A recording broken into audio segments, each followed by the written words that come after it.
Okay, let's dive into this. Welcome to today's Explainer, where we're going to unpack a fundamental, life-altering shift that honestly, almost everyone gets wrong until it's way too late. Most of us are taught from a very young age to guard our money with our lives. But what happens when you flip that equation? What happens when you realize the ultimate goal isn't protecting your currency at all, but protecting your time? Today, we're mapping out the exact psychological and financial alchemy of how you transition from trading your life for a paycheck to using your capital to actually buy your life back. To really grasp this, I want you to picture this very specific, incredibly relatable scenario. It's a Saturday morning, right around 10:30. You're standing in your driveway, a wrench in your hand, sweat just dripping down your neck. You're out there trying to change your own oil, and you're probably telling yourself, hey, this is the smart thing to do. I'm being financially responsible. But as you're lying there on the concrete, staring up at the rusty undercarriage of a 10-year-old car, the entire world is literally moving on without you. So why are you out there sweating in the driveway?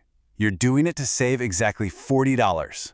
You're putting in all that manual labor just to keep a few extra pieces of paper in your pocket. And this is the moment, the exact trap, that unfortunately most people never, ever move past in their entire lives. And this brilliantly illustrates a core conflict.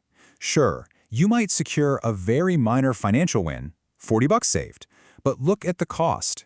You've just traded 2 hours of your only non-renewable resource, your actual life, for that $40. You're so busy protecting your currency that you've completely forgotten to protect your time. Which brings us to Phase 1, survival math. We pretty much all start here, and it's absolutely crucial to understand these mechanics so we know exactly what we're trying to escape. When you're just starting out making, say, $10 an hour or $20,000 a year, you simply don't have the luxury of choice. At this level, money isn't a tool, it is oxygen. You're either breathing or you're drowning. You're doing this survival math every single time you stand in a grocery store aisle or at a gas station pump.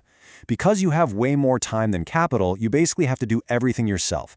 Every dollar you earn is a direct trade for an hour of your life spent sitting at a desk, stuck in traffic, or pretending to listen in a meeting you absolutely didn't need to be in. You are essentially renting out your existence just to fund your survival. So here's the roadmap of the paradigm shift we're exploring today. In your 20s, you're locked into that 20K survival math. But as we move into your 30s and hit that 50K to 75K mark, we hit what we call the shift.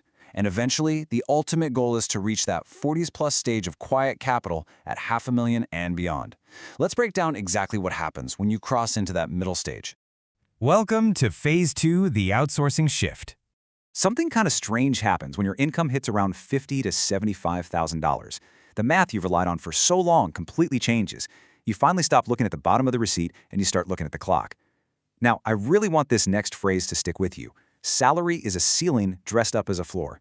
While your salary feels incredibly stable and safe, it inherently limits you. You start to see that if you keep holding on to that manual self-reliance, if you insist on doing every single chore yourself just to save a few bucks, you're going to reach the end of your life with a decent savings account, but absolutely no memories to fill it. Let's move to and see how this builds practically. At age 25, you'll gladly spend 4 hours on a Saturday scrubbing your own floors just to save $80. But by age 35, you realize those 4 hours are actually worth significantly more to you than the $120 you might pay a professional to just take that task off your plate. This is the precise moment your baseline for a normal life begins to rise. You finally stop doing everything yourself and you hire your first cleaner, or maybe a professional CPA. But here's the thing. The psychological hurdle we all face right here is immense. Think about the very first time you hire help. It feels like a massive mistake, doesn't it? You feel like you're being lazy or just entirely wasteful. You're actively fighting against the manual self-reliance that your parents probably drilled into your head. But then the realization hits. Those 4 hours you saved on a Saturday aren't just 4 hours of resting on the couch. They are 4 hours of pure, unadulterated freedom. Which brings us to the ultimate rule, the real climax of this mindset shift. Poor people save money to spend time, constantly trading their life away for tiny financial gains. But rich people, they spend money to save time. You finally reached a level where you stop measuring your life in paychecks and you start measuring it in what you can afford to simply ignore. And that realization unlocks the highest tier, Phase 3, quiet capital. At this tier, $500,000 to $1 million plus, the whole goal completely shifts. It isn't about the number on the screen anymore. It becomes entirely about the silence. Paint this picture in your mind. It's a Tuesday morning. It's 6:14 a.m. You're waking up, but not because some blaring alarm forced you to. You wake up naturally and realize that for the rest of the day, your shares are working so that you don't have to. Your money has started showing you what it can do entirely on its own. Now that is true financial liberation. So how do we actually define this level of success? Well, wealth is owning the word no. It is for sure the most expensive word in the English language. You see, wealthy people don't buy things just to feel successful. They aren't wealthy just because they have a yacht. You are wealthy because you've bought permission. Permission to stop asking yourself who you are based purely on your labor. This newfound permission fundamentally rewrites your daily reality. You can look your boss right in the eye and say no when they want you to stay late. You can say no to the social obligations that completely drain your energy. And most importantly, you can say no to the exhausting grind that everyone else around you is still endlessly running. You have officially opted out of the survival math. Let's summarize this final transition into 3 really simple steps. Step 1, you must stop trading your life for capital. Step 2, you flip the script and use your accumulated capital to buy back your mornings and your afternoons. And step 3, you finally go do what you want to do. You use your money to buy back the exact same Saturdays you used to spend sweating under a car trying to save 40 bucks.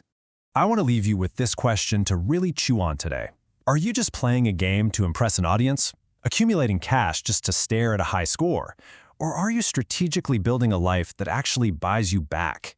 If you're ready to stop measuring your worth in paychecks, make sure you subscribe to Quiet Capital. Because it's about time we all stop counting the dollars and start making the hours count.